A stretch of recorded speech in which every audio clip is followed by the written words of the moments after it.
एक बार फिर से और आपको ले चलते हैं भरतपुर, जहां पर जयराम रमेश जो कि कांग्रेस के नेता हैं, वो कांग्रेस की गारंटी यात्रा को लेकर प्रेस कॉन्फ्रेंस कर रहे हैं। तो ये दूसरी बहुत बड़ी उपलब्धि है। कर्जा माफ, जो कर्जा माफ राज्य सरकार से होना चाहिए था, हमने किया 2 लाख रुपए तक। केंद्र सरकार से कोई सहयोग नहीं मिला, उसके बावजूद कांग्रेस के सरकार ने राजस्थान के किसानों के लिए 2 लाख रुपए तक ऋण माफ कर दिया। 100 यूनिट तक बिजली फ्री। ये बहुत कम से कम राज्यों में है। ऐसे कई बड़े उपलब्धियां हैं जिसका पूरा मैं नहीं गिनाऊंगा, पर आप जानते हैं। पर ये इसका मैं विशेष जिक्र करना चाहता हूं महिलाओं के लिए, युवाओं के लिए, किसानों के लिए, जो पिछले 5 साल में काम किए गए हैं। उसी के आधार पर हम फिर से राजस्थान की जनता से जनादेश मांग रहे हैं। और अगले 5 साल के लिए क्या गारंटी दे रहे हैं? महिलाओं के लिए हम कह रहे हैं कि हर एक प्रमुख, जो महिला प्रमुख है परिवार में, उसको 10,000 रुपया उनके खाते में सीधा जाएगा हर साल। गैस सिलेंडर का दाम 500 रुपया ही रहेगा। जो सरकारी कॉलेज है, विश्वविद्यालय हैं, जो बच्चे वहाँ जाते हैं पढ़ने के लिए, उनको एक मुफ्त में लैपटॉप या टैबलेट दिया जाएगा। आपदा बीमा योजना शुरू किया जाएगा। तो ऐसे 7 गारंटी हमने दिए हैं महिलाओं के लिए, युवाओं के लिए, किसानों के लिए। गोदान योजना की घोषणा भी हमने किया।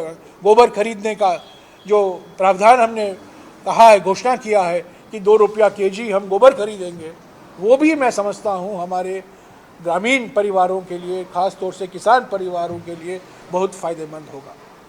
तो साथियों, ये है हमारी उपलब्धियाँ पिछले 5 साल में, और ये है हमारे जो प्रमुख गारंटी जो हम दे रहे हैं स्वास्थ्य के क्षेत्र में, शिक्षा के क्षेत्र में, किसानों के लिए, महिलाओं के लिए, युवाओं के लिए।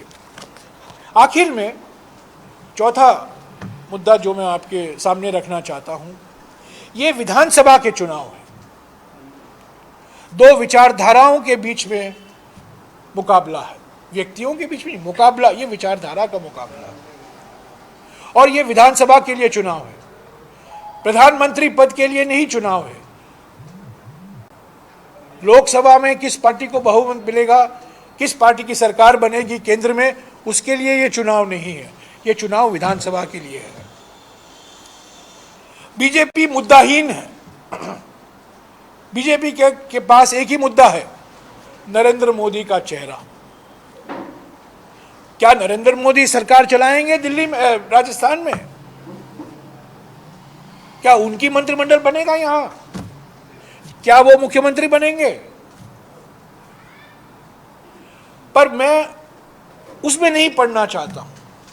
पर मैं ये जरूर कहना चाहता हूं कि मोदी सरकार की कुछ ऐसी नीतियां रही हैं जो खास तौर से राजस्थान के हित में नहीं है।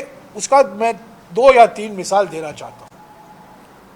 पूर्वी राजस्थान कनाल प्रोजेक्ट, पूर्वी राजस्थान कनाल परियोजना, भारत जोड़ो यात्रा के समय में राहुल जी ने खुलकर इसकी बात की। 14,000 करोड़ रुपया पूर्वी राजस्थान के जिलों के लिए, हरियाली के लिए, सिंचाई के लिए, पीने के पानी के लिए ERCP परियोजना की बात की। मुख्यमंत्री ने प्रधानमंत्री को खत लिखा, इसको एक राष्ट्रीय प्रोजेक्ट घोषित किया जाए। अफसोस की बात है कि जल संसाधन मंत्री केंद्र में राजस्थान के हैं और उन्होंने उचित नहीं समझा कि वो मुख्यमंत्री का समर्थन करें। ये भेदभाव है राजस्थान के खिलाफ, क्योंकि हमारी कांग्रेस की सरकार है। प्रधानमंत्री का सहयोग नहीं मिला, पर कांग्रेस सरकार ने शुरुआत की है और हम वचनबद्ध हैं कि सहयोग मिले नहीं सहयोग मिले, पर ERCP पूर्वी राजस्थान कनाल परियोजना लागू करके ही रहेंगे। जैसा कि राजस्थान कनाल परियोजना पंडित जवाहरलाल नेहरू के समय में शुरू हुआ था, जिसको इंदिरा गांधी जी ने आगे ले चला, और वो 2010 तक जब मनमोहन सिंह जी प्रधानमंत्री थे वो पूरी तरीके से खत्म हो पाया। तो पूर्वी राजस्थान के लिए जो कनाल परियोजना है, प्रधानमंत्री ने उसका नजरअंदाज किया है। गजेंद्र सिंह शेखावत ने उसका समर्थन नहीं किया है, पर उसके बावजूद कांग्रेस ये वादा करती है कि इस परियोजना को पूरा करके ही रहेंगे।